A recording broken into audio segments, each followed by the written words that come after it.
Thank you everyone for virtually attending tonight. I'm going to go through my little housekeeping spiel and intro just while we virtually file in. I'm Gracie. I'm here representing print, and the few little details before we get started. If you have any questions during the event, please feel free to enter them in the chat box, which is on the bottom right of your screen, or in the question and answer function that's on the bottom bar of your screen. If you'd like a copy of tonight's book, I'll include the link to the print page in the chat box so you can click right on through. And now for tonight's speakers. I realized, I know we're live, but Gina, I just want to clarify your last name just before we get started. Is it Troisi or Troisi? Troisi. Yeah. Troisi. Okay. Here we go. Gina Troisi received an MFA in creative nonfiction from the University of Maine Stone Coast MFA program in 2009. Her work has appeared in numerous literary journals and anthologies. She received an honorable mention for American Literary Review's Creative Nonfiction Contest 2018 and for Gulf Coast 2012 Nonfiction Prize.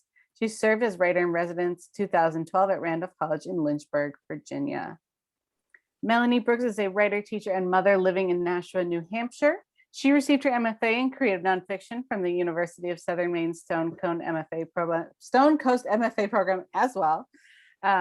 She teaches college writing at Northeastern University in Boston, Mass, and Merrimack College in Andover, Mass. She also teaches creative writing at Nashua Community College in New Hampshire. Her almost completed memoir, A Hard Silence, explores the devastating impact of living with the 10-year secret of her father's HIV disease before his death in 1995. Brooks's writing is the vehicle through which she's starting to understand that impact. So please join me in virtually welcoming Gina and Melanie. Thank you so much, Gracie. Thank you, Gracie. So Gina, you're going to read to us before we start talking. You're going to read from your beautiful book. So I am excited to hear you read. Thank you. And thank you everyone for coming. And I'm so excited to be here with Melanie. I have admired her book, Writing Hard Stories, for years now. So, and it helped me a lot with my own process, but we'll talk about that. So I'm going to read from my memoir, The Angle, Flickering Light. And I'm going to read from the beginning of a chapter that is near the end of the book. And the chapter is called It's Not What It Looks Like. So I'll read from the beginning of that chapter. So I think the only thing you need to know is the two main characters in the chapter are the narrator and her stepmother, Brenda. It's not what it looks like. Brenda used to park the car on Locust Street and turn off the engine. We'd examine the red house while we sat out front by the mailbox. This is the house, Brenda would say. This is where that asshole killed his wife. Look at it. In my memory of these trips, I am 12 years old. 17 years later, at almost 30, while in graduate school for creative writing, I drove to the small southern New Hampshire town where my father and Brenda had lived to research my youth. I passed the old barn, now converted into a convenience store, and rode by Frederick's Family Diner.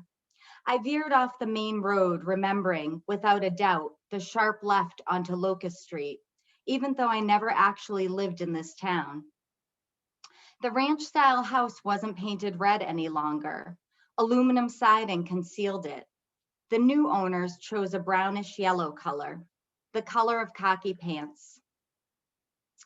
Pulled over on the right side of the road, Brenda's long, slender nose used to point at me as she glared out the passenger window. My spot in the passenger seat was close to the mailbox, as if I were delivering a small parcel from the car's window, or a message. Brenda's wheat-colored hair frizzed out at the ends, with dark roots exposed closer to her scalp. The car was positioned so that if the door opened, she could push me right out onto the lawn. But she didn't do this. Instead, she narrated. He used to beat the shit out of her, bruise her up and bite her and punch her over nothing, probably nothing. She didn't shake her head in disgust, but stayed sedate, as if waiting for me to shake mine. But I didn't flinch. She said, and then finally, her wide eyes zoned in on me, then the house. She smiled with her mouth closed, a firm and defining smile, as if no more words were needed. The story was legible. 17 years later, the new occupants used the same mailbox, black iron with a red flag and the gold number 7. It was far more rusted than I remembered, the black paint chipped to expose metal, browned and golden from years of snow and rain. This mailbox had towered in the yard because no trees surrounded the house, and they still didn't. It was just like before, as if Locust Street marked a barren desert in the middle of the small New England town. No life pronounced itself there. The first time, at the dead end on Locust Street, I asked Brenda, "Did you know him or her?" The only similar crime I'd heard of was the famous Pam Smart case, the one where the high school teacher in a coastal New Hampshire town had an affair with one of her students and then hired him to kill her husband. But it was still different, a distant murder, as opposed to severing your spouse's life with your bare hands. "No," she answered. Brenda didn't say how she'd heard about the murder, whether from the newspapers or town locals. She didn't say the names of the man or his wife, or indicate that she even knew what they were. She didn't say why we went out of our way to visit the house, and I never asked. I didn't recall the residence having been a duplex, but I did remember the shutters, broader around the window's top halves, spread wide like butterflies' wings. I recalled wondering about the poor woman who lived behind the windows.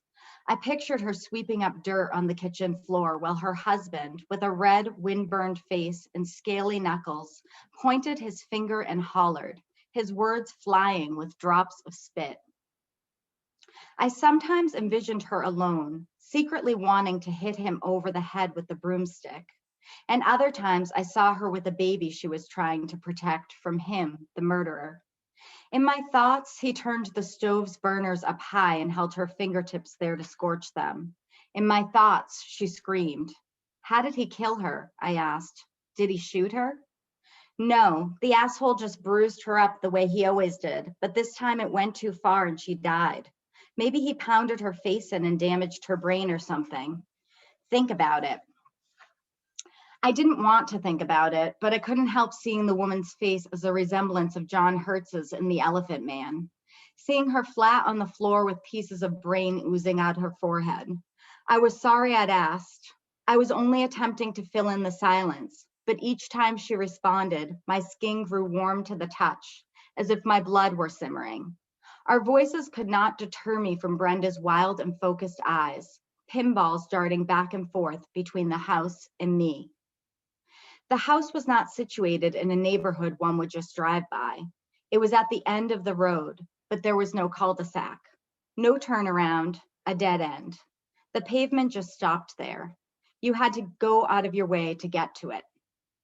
After driving down this street, no more than a half-mile long, I looked for myself there, for the girl I had been at age 12. Long, dark hair and hollowed out eyes, dark circles, straight-faced. I expected to see Brenda's car waiting at the end, as if part of a painting, but I only saw the house staring back at me. I think I'll stop there. Thank you. I wish we were in a room where all the people listening could applaud, but we're all applauding you. Congratulations, Gina, on this beautiful book. And I know that it's been kind of a whirlwind the last couple of weeks as you've had some events, but I'm excited to talk to you about it and talk about its evolution and your process to bring this book to life. And so I just want to dive right in and start. Yeah, that's great. Thank you so much, Melanie. Yeah, so that was a beautiful, I love that chapter. And, you know, I feel like it speaks a lot to kind of our process as writers, as we learn to kind of figure out what we remember and what's true in our memories. And then we kind of compare that to facts. I think that chapter does a beautiful job of exemplifying that. So thank you for reading that. But I'd like to know, I know that the birthing of this book has been kind of a long process for you. Yes. So I'd Yes. love for you to talk about kind of when you first started writing about the material that has become The Angle of Flickering Light, and kind of how that process evolved for you. Yeah, so it was so intentional. I mean, it sounds silly saying that, but in a way, it was completely intentional. I mean, unintentional, I'm sorry, to write this book in the beginning. I started the Stone Coast MFA program in 2007, and I was writing these autobiographical fiction pieces that are now the content of this book. And they were basically completely true, except I was giving myself a fake name, So I even applied in fiction, and the mentors there, I can't even remember who, but they just said, you're writing creative nonfiction. We think that should be your focus. So I said, sure, I'll explore creative nonfiction. So it was at Stone Coast where so much of this work developed from 2007 to 2009.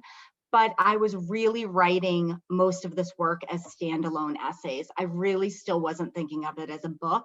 And even a book length work in general, no matter what genre, I think intimidated me at the time.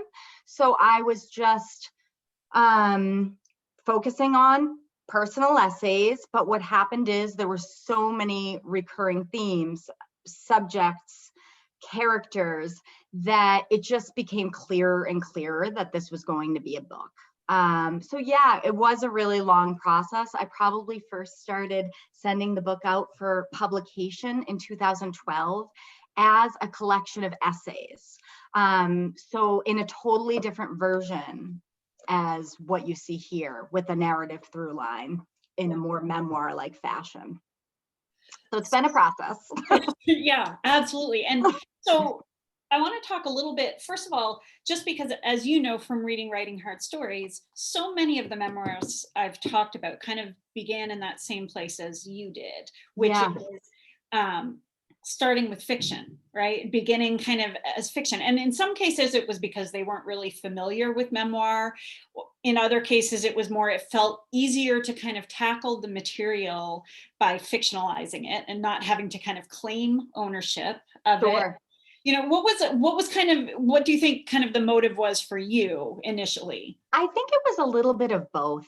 I really do. I don't think I was very familiar with memoir at the time. It was really during the MFA that I read so many memoirs and became really familiar with the genre and went to all these craft talks, as you know, and seminars having to do with it. But so I think that was definitely part of it. And then I think also, probably just never thinking about publishing this as nonfiction because, oh my God, that's super scary. So probably both. What was it like then for you to kind of make that decision when people were saying to you, you're writing creative nonfiction, now you're writing a memoir or even a collection of essays, right? But it's nonfiction. You are the protagonist on the page. And what was that like for you to kind of enter into that realm? Yeah, I don't know if I was an experienced enough writer at the time to even process that fully.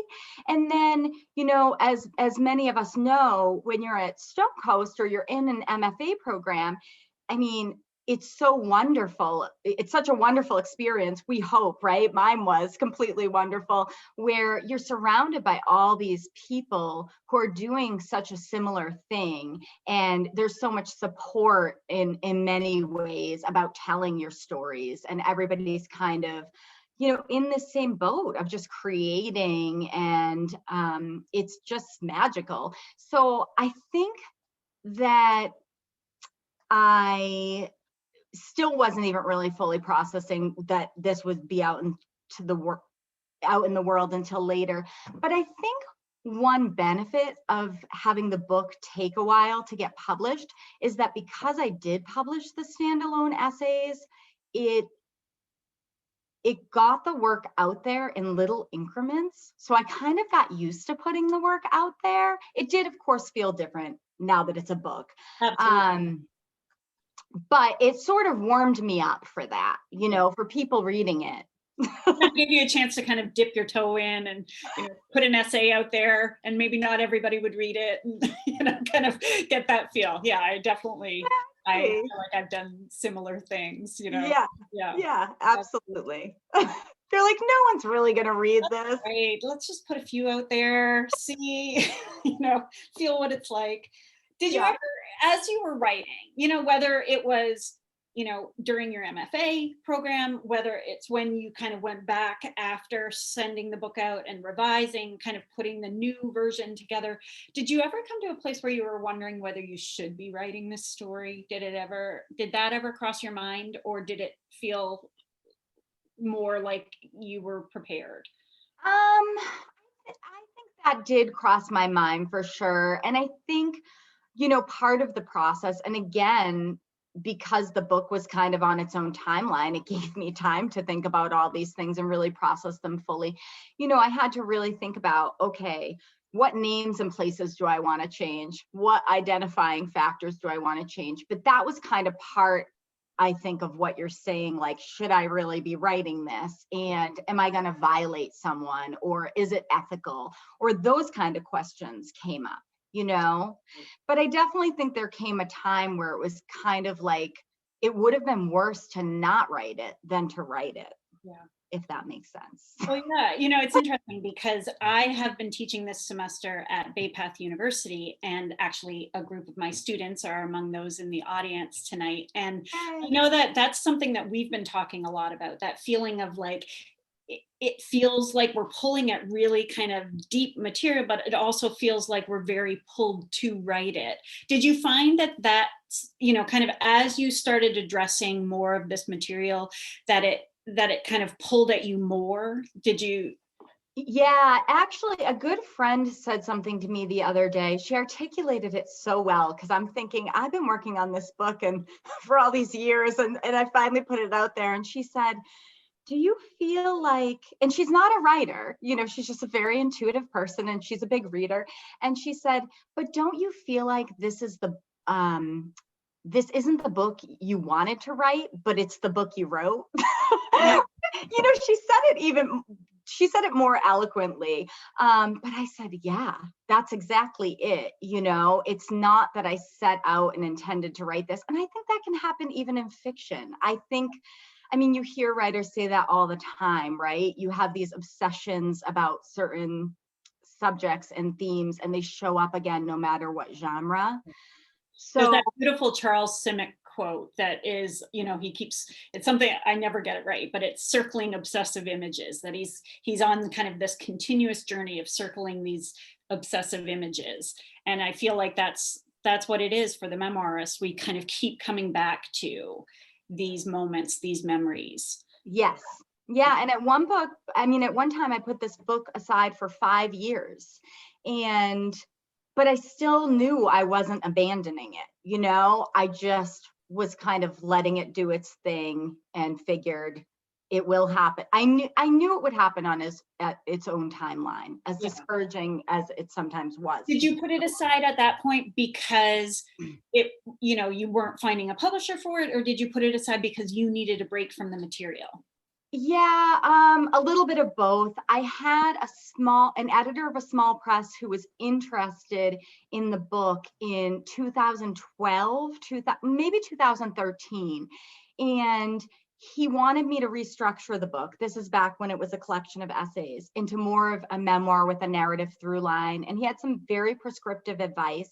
And I did it. I said, I'm going to take some time off of work. I'm going to restructure this. I'm just going to buckle down and do it. And ultimately, months later, the press ended up passing on the manuscript. So at that point, I had these two versions of the book. I had a collection of essays. I had a memoir. And what ultimately came out as the result was actually like a third version. So, but that's getting a little ahead of myself. So at that point, with the two versions, I needed a break from the material for sure, because I needed to kind of step back and remember what my vision was to begin with. And I think I was just a little confused, and I think putting it away and working on other projects, of course, all that time was essential, totally essential. then when I revisited it back in 2018, I absolutely was able to see it with fresh eyes in a way I don't think I ever could have done back in 2013. Yeah. So my book is called Writing Hard Stories, and this is certainly a hard story. You cover some really difficult territory of your life. Thank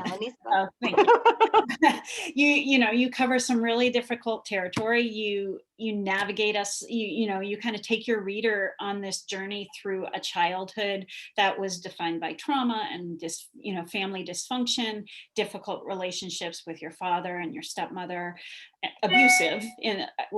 I think we could clearly identify abuse in those, whether it's emotional abuse, in those relationships. You take us through your own issues with addiction and just kind of this journey to try to kind of figure out where you belong and who you are, and so you take us through some really difficult moments in your life, and the loss of your grandfather and deep grief over that. And I'm just wondering, for you, as you began writing about these experiences, what were some of the most difficult for you to kind of put on the page, and what was that like for you to kind of dig really deeply into the past? Yeah. Well, I mean, there's so many answers. I mean, I think the most difficult part of the book for me is my grandfather dying, which is like in the middle of the book. That's probably, like, I don't know, thinking about it now with the book out in the world, I'm like, will I ever read from any of those parts in public?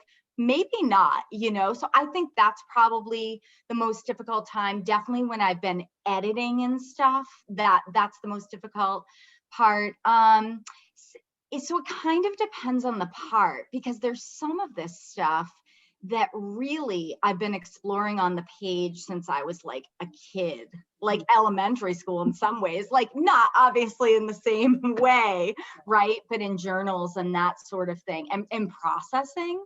So I think I've, you've obviously processed more parts of your life than others. And I think as memoirists, we have to have processed a lot of the stuff we're going to write about and have a level of self-awareness around it.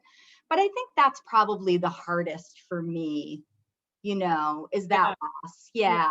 So tell me, so this is something else that I've been talking with my students a lot about, is, kind of how we take care of ourselves as we're traveling through that material, and how how do we cope with the difficult emotions that do come up when we're being honest on the page and looking authentically at our experiences. So what, for you, whether it's the material in this book or other material that you've written about, what do you do to kind of help yourself get through it? Well, I definitely think you have to take breaks from the material. And that's another, probably, there's all these silver linings now about the book taking a while to get published that I didn't really realize at the time. But I think that's one of them, definitely, like taking steps back from the material.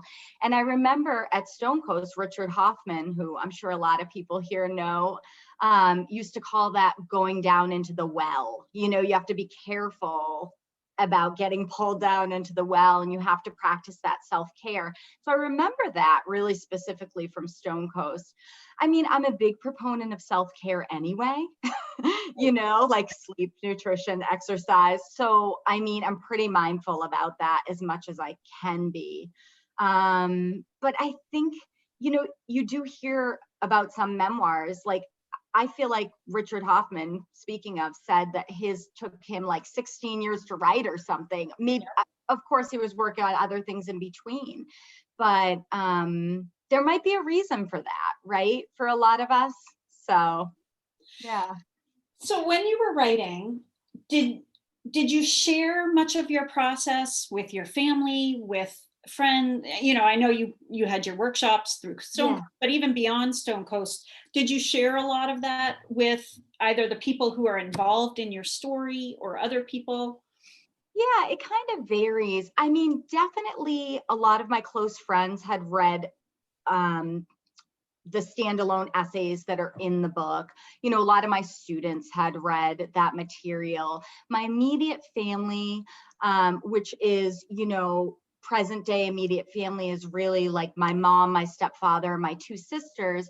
And they saw a lot of it in those separate essays that were published as well. And, you know, before the book was published, my mom read the whole thing through a couple times. So yeah, the people that are in my life have seen it. It's more the people that are no longer in my life that, you know, who knows if they'll ever see it. Right. So, yeah. And did you have concerns about that, thinking about knowing that, you know, I know that you talk about the fact that you don't have close relationships with some of your family members, and, you know, did that factor into anything you did in the process of writing? Well, I mean, I definitely had concerns about it for sure, and anxieties about it, but I really tried not to let it affect my writing process. I really tried to be, you know, uncensored, alone in a room, not thinking. I know writers have all different ways for handling this, right? Some people have like a post-it note on their computer reminding themselves that like no one's ever going to read it or whatever it is. So I really tried to just stay true to my narrative and not censor myself because of other people. But then in the, you know, final editing stages of the book, like last summer, working with my editor from Vine Leaves Press, that was kind of my last, you know, I spent a lot of time editing, probably more than she even expected, because I really wanted to comb through and say, okay, did I change any identifying factors that, you know, am I invading anyone's privacy, that kind of thing. So I did a lot of that kind of final run through, changing names and places, and yeah. So let's talk about, you know, kind of getting to this point, you know, after so long and working so hard on this book and waiting so long, you now have this book. You know, what was it like for you to get the first copy of this book? Oh yeah, it was kind of surreal. It was absolutely surreal. Yeah, I emailed my publisher to tell her that the boxes had arrived, and she was like, "How does it feel to hold your book in your hand?" You know, and it felt great. It was amazing. So yeah, I think I was in disbelief until I actually even got the books. Right.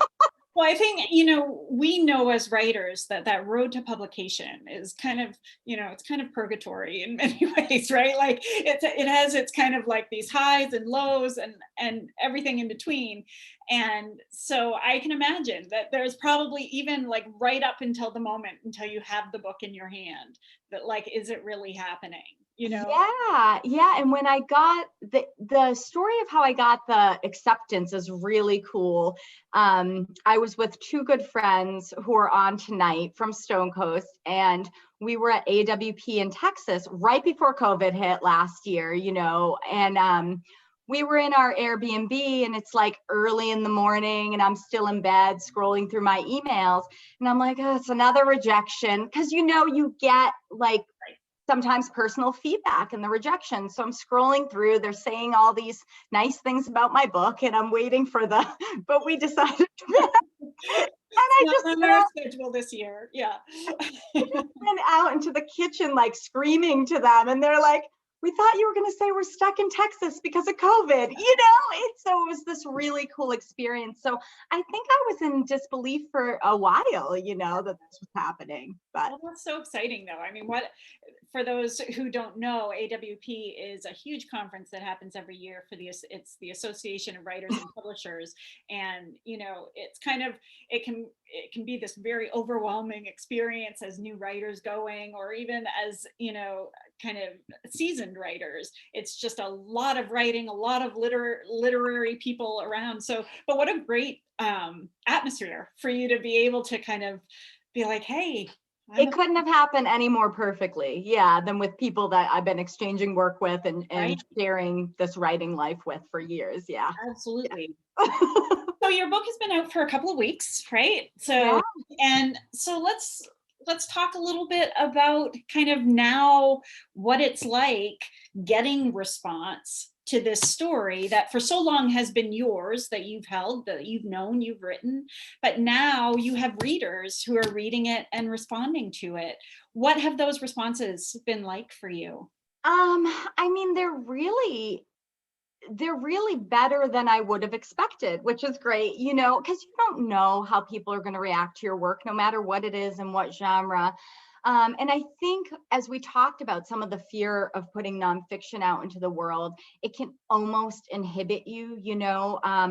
For instance, my third grade teacher is in the acknowledgements. She taught me the writing process. It was a very kind of like dark, I don't know, I was a sad kid and it was dark, you know, you read my book. And and so I acknowledged her because it was just, she offered me this creative outlet at this time when I really needed it. She probably had no idea how much I needed that or anything. And my mom kept saying, oh, you have to find her address and send her the book. And I was sort of hesitant, you know, I was like, I don't know, she hasn't known me since third grade. What's she gonna think? Yeah. And I sent her the book and it's been so great. She's been emailing me. We're gonna go to lunch this summer. So that's just kind of one example of, you know, I think we can inhibit ourselves and kind of give in to fear or hesitation. And if we can break through that, I think we almost always see that the good can outweigh the bad, you know? And so many people in your wonderful book said that, authors, that all of the good really did outweigh the bad or the fear. Right, right. There certainly is, though, something about putting memoir out into the world. And you and I talked about this a little bit kind of before, when we were talking about this interview, that, you know, people do kind of have this idea that some people, I don't want to say all people, but some people, you know, who read memoir kind of feel like they've been given kind of carte blanche to dig into your life and dig into your experiences and to ask you questions that, you know, we talked about an interview that you had done that was kind of surprising, the direction some of those questions went, you know, that, and I'm wondering, have you, you know, kind of, have you processed some of that? And, you know, what are some of your thoughts about that? I think I was pretty prepared for that and have been pretty prepared for that. And I think part of that is having attended so many author interviews and author readings and seen this happen in the genre a lot. And, you know, not everybody is, I know some really big readers who don't necessarily read memoir, you know, so maybe they're not so familiar. So I do think there can be this idea where, they think, you know, the writer must be self-indulgent or narcissistic, or it's their diary, you know. So I don't know. That is super interesting. And I think it's just kind of a matter of reminding people that it's still art and it's still craft. Right. And yes, it's based on real life, but it's still a story, you know, and you're still making really, really intentional decisions about what to keep in and what to leave out of the story, right? You know.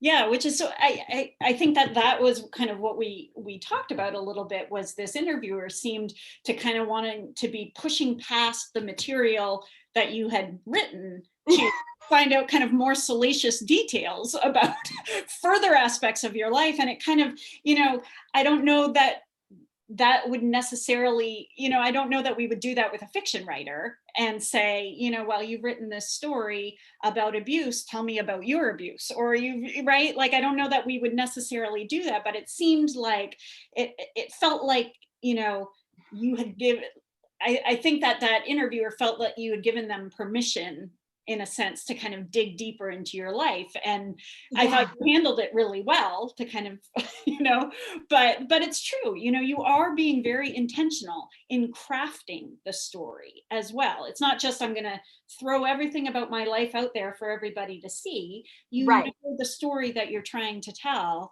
and what you're hoping to achieve with that, you know? Yes. Yeah, and I have a fellow, a coworker actually, who's also a nonfiction writer, who said to me the other day, and then when we write memoir, people think like they know us completely, you know, and it's so interesting because it is sort of like peeking into a window and there's an angle, right? But we live, hopefully we have so many versions of ourselves throughout our lives that, I mean, I don't know if anyone ever knows you completely in one specific moment anyway. And really, that's what memoir is, right? You're writing about a particular time or a particular experience.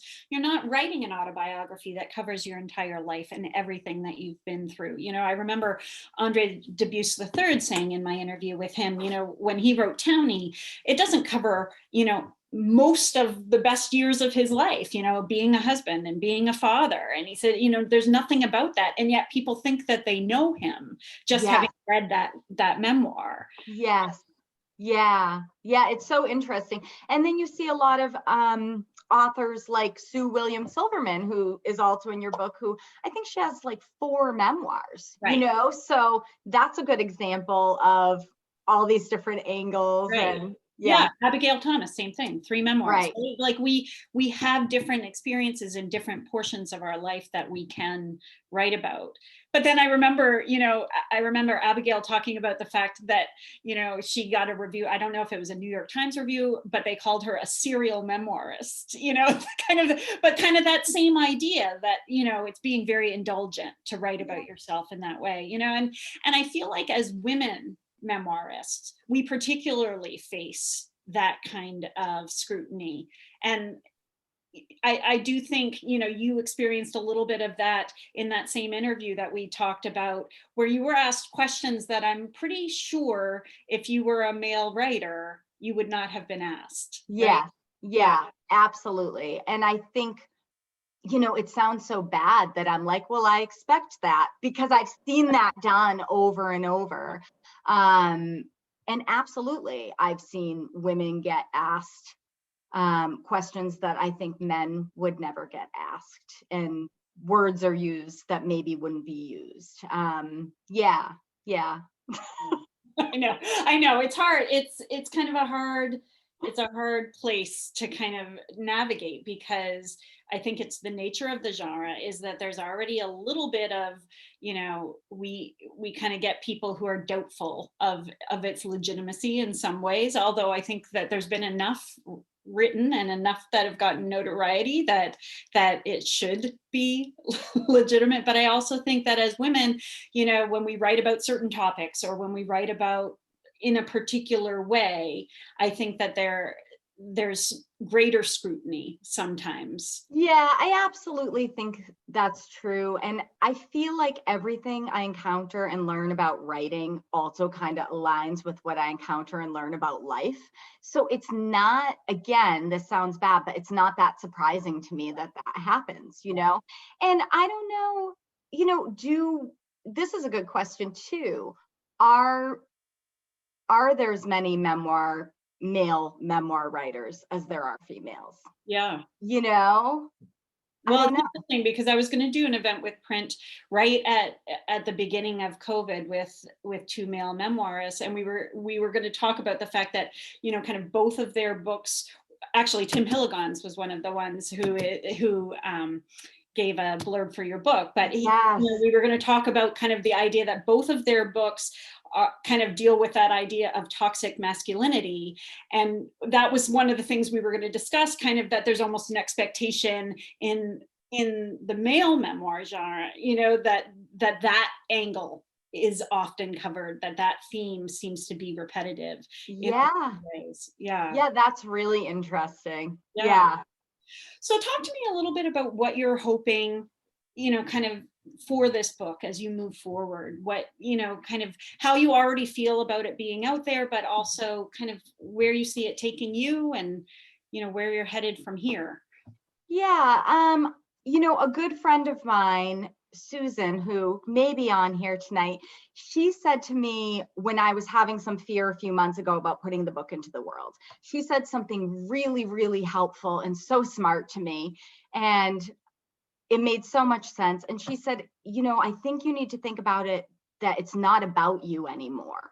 You know, it's this thing, you had a story, you have a gift, you put it out there, and it's not about you anymore. So that's kind of how I've been thinking about it now. And now that I'm getting reader responses and it's been out for a couple weeks, where my hope is that people can connect with it in some way, shape, or form. My hope is that they're moved by it, or it maybe offers them some healing in their own lives or some empowerment. And I think literature is so often about connection, right? So I hope that it offers that to people. And I also think the other thing about memoir that I think is so important is that I think people really want authenticity. You know, I think people crave authenticity. I think we walk around a lot putting on, you know, masks for whatever reason. Maybe it's at a job or for certain reasons. And I think people are craving honesty and authenticity. And I do think it makes people feel less alone. You know, I know for me, if somebody opens up to me verbally, it can make me feel less alone, never mind in literature. Well, I've been talking to my students, so it's an intro to narrative medicine. And so they're particularly writing about trauma or illness or loss or grief or, you know, kind of more hard stories that are out there. But I've talked about the fact that, you know, what we're doing when we put our words out there is we're giving other permission to share their story, other people permission to share their stories, right? We're kind of opening that space that says, you know, you have, there's room for you here, right? And there's something so beautiful in that, in making that connection. You also, in the end of your book, I don't necessarily want to give away your your story, but you do have a beautiful kind of reflection on what writing has been for you, just kind of in a therapeutic sense of kind of discovering more about yourself, and how that for you, the writing process, just writing, not just this book, but writing itself has been so healing to you. And I wonder if maybe before we start taking questions from the audience, if you would just talk a little, you know, kind of end talking a little bit about that. Yeah, I mean, I really think that writing is, you know, it's the only way I can really get completely outside of myself, which sounds funny, right? Because even when you write memoir, people are like, well, what do you mean outside of yourself? But it does, you do have a level of detachment to the point where you are outside of yourself. And there's that timelessness to creating art that really I have probably never achieved without, you know, some sort of substance, right? This kind of in the present moment, dreamlike state of creating art and being completely in that zone where nothing else really matters or exists, including time, you know? And you're not thinking about the past or the future the way we often do. And you're kind of in that mindful space. So it's almost like my meditation. Right. Well, and you talked about that so much of your story was trying to kind of escape yourself and escape, you know, kind of who you were, who you felt like when you were by yourself or when you were with other people. And that writing has given you kind of the gift of being comfortable with yourself in solitude, which I thought was such a beautiful kind of metaphor for your whole story. So thank you. Yeah, I mean, it's definitely something I feel I need, you know, I think like many of us writers too. Right. Absolutely. Well, I know that there are questions there, and I think that Gracie's going to come on and jump in. Yes, I'm back out of the Zoom ether to ask our audience questions. We have a bunch, so I'm just going to get us going. This one comes from Megan. When you decided to publish this as a whole, what was it like to work with pieces that you had written perhaps years before? Did you have a particular way of re-entering the work or re-engaging with it that helped you dive back in? I mean, yeah, that was tough, I think, in a lot of ways, right? Because some of the work was much older than other parts. And I think structure was always a big issue. I shouldn't say issue, but it was a difficult aspect of putting the book together, the structure. So I definitely needed long stretches of uninterrupted time. I mean, I do most of my writing on the weekends, so I literally spent like 8 hours on Saturday and 8 hours on Sunday with pages on the floor and highlighters and really tried to get to the heart of the story and that narrative through line, and then think about everything that needed to be there to serve that one narrative and kind of strip away what wasn't going to serve that narrative. But yeah, I mean, it was a big restructure for sure. Great. And then this kind of relates to that, just in terms of the way the book came together. Christine asks, Gina, do you think publishing standalone essays before the memoir made it easier to find a publisher for your book? I'm told that can create some traction for a writer. Yeah, that was always my understanding too. You know, I was always told that too. I mean, of course, I think publication credits can absolutely help. I do think, I don't know that it, you know, I can't say that Vine Leaves wouldn't have accepted it had I not had these standalone essays within the book published. But I think having publication credits in and of themselves was definitely helpful. And I think because I had been working on the book for a while, it was a finalist for a few contests as far back as 2012. So that I think did help. So, yeah. Oh, right. Switching gears a little, this one's from Emily. Since there are some students in the room, who are some of your favorite memoirists? I know we talked about other memoirists you worked with, and who do you think is an underrated memoirist? Oh, underrated. That's a good question. I would say Joan Didion is one of my absolute favorites. You know, a couple that we've talked about here, Sue Williams Silverman, Andre Dubus III. Underrated. That's a tough question. I might have to keep thinking about that. Abigail Thomas is one of my absolute favorites. She's not underrated. You know, I might have to think a little bit more about that. There's some people I have in mind who also write fiction, so I need to kind of differentiate. Oh, Megan, you're right. Yes, Fleda Brown. She wrote me a blurb. Thank you. Yeah, Fleda Brown. That's a really good one, Megan. Thank you. She is primarily a poet, and she has this beautiful collection of essays, Driving with Dvorak. And we saw her read years ago, my friend Megan and a couple others, at an AWP conference. And that book was so helpful for me when thinking about the structure of my own book. And she actually ended up writing me a blurb. But yeah, I would say she's absolutely underrated, mostly because she's primarily known as a poet.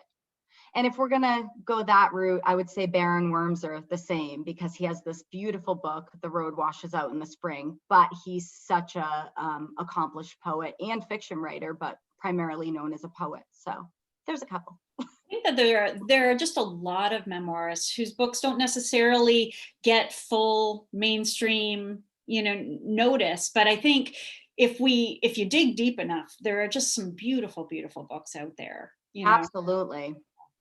Absolutely. Oh, right. This one comes from Jennifer. Gina, I'm curious about your advisors in your MFA program suggesting nonfiction. How did they know that you were writing from your own life? Was it because you disclosed that, or did they sense it somehow? That's such a good question, Jen. I don't even really remember. I was so new to the program, and I don't know. I don't really know how it was so obvious, you know?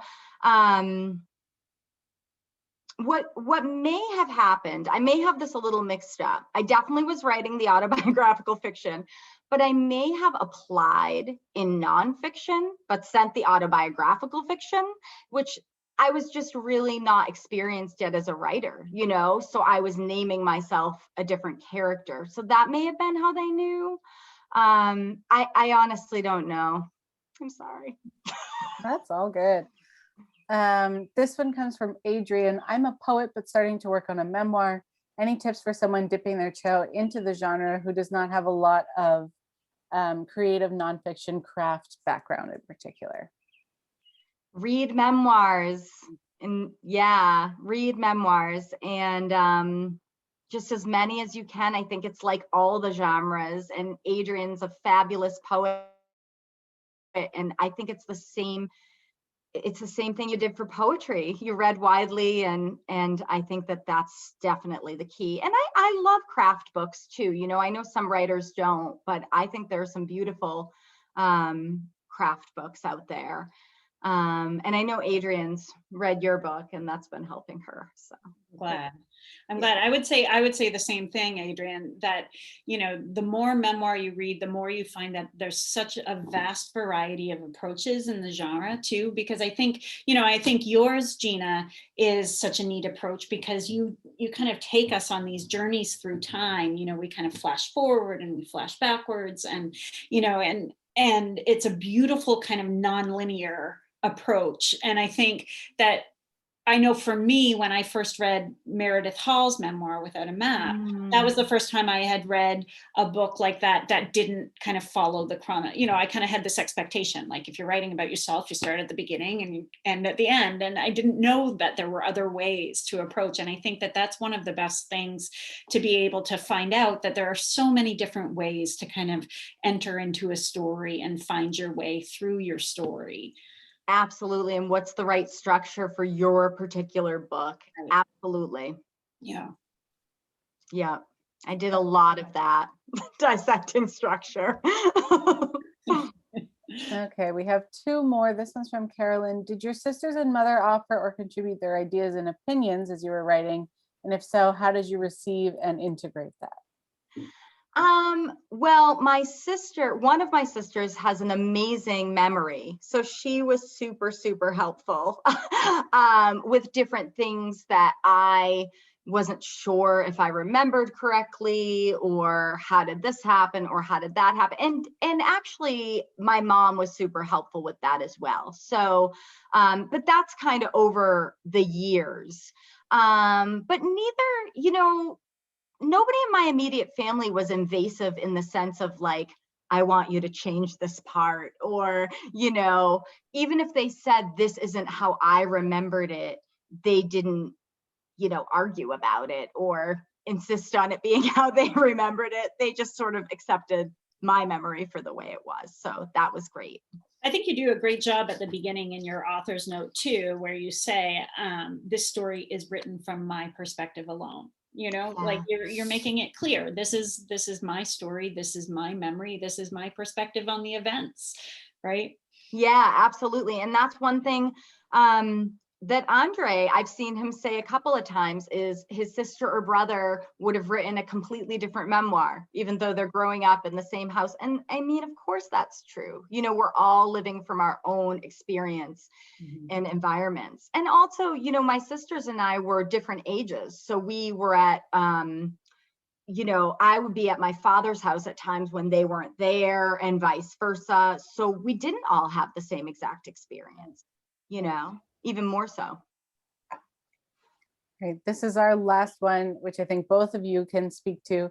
And we've talked actually about structure a little bit, so hinted at this, but how do you know when your memoir is done? Oh gosh, a really good question. Never. You know, my friend Anthony and I have talked about this a lot, and it's, you know, he always says it's when you're done with the book. Not, you know, it's like, it's not, the book's never done. It's just, when are you done with the book? So yeah, that's an interesting question. And this ending has changed a few times because it was such a long process of getting this book published that when I was editing last summer, I'm like, oh, I should probably make more of a present day-ish ending, you know, instead of it being like 10 years ago. So I think it's the same as when you're finishing an essay or even a short story, right? You just kind of go with your gut and hope it's done. I think, you know, in so many ways, books never feel totally finished, right? Like I feel like you could kind of keep going. Like I'm in the process, of having finished a manuscript of my memoir for like the third time, like the third time I've said, yep, the manuscript's done, and I think you're right. Like as time goes by, you start recognizing that your perspective is changing as time goes by too. So depending on kind of where you end, when you end up publishing in the process, I think the book can kind of change too. So there's that dangerous part of it being a long stretch because there's more to add. You kind of keep coming back to the fact that there's more to add too. Yeah. But I think you have to come to a place. I think you're right, that idea that you and Anthony talked about, Gina, that sense of like when you feel you're finished with it. I think in some ways, I imagine you felt this way with the material in your memoir, and I felt this way with the material in my memoir. It's not pulling at me in the same kind of intensity that it once was, right? Like now when I go in, it's really kind of artistic tweaking and not nearly so much generating material. Absolutely. That urgency is gone, and it's sort of just, what is there anything more that I want to tell that's part of this narrative or that needs to be told, maybe. Yeah, exactly. Yeah, it's such an individual decision though, because I think we could all work on any book forever, even if it was fiction.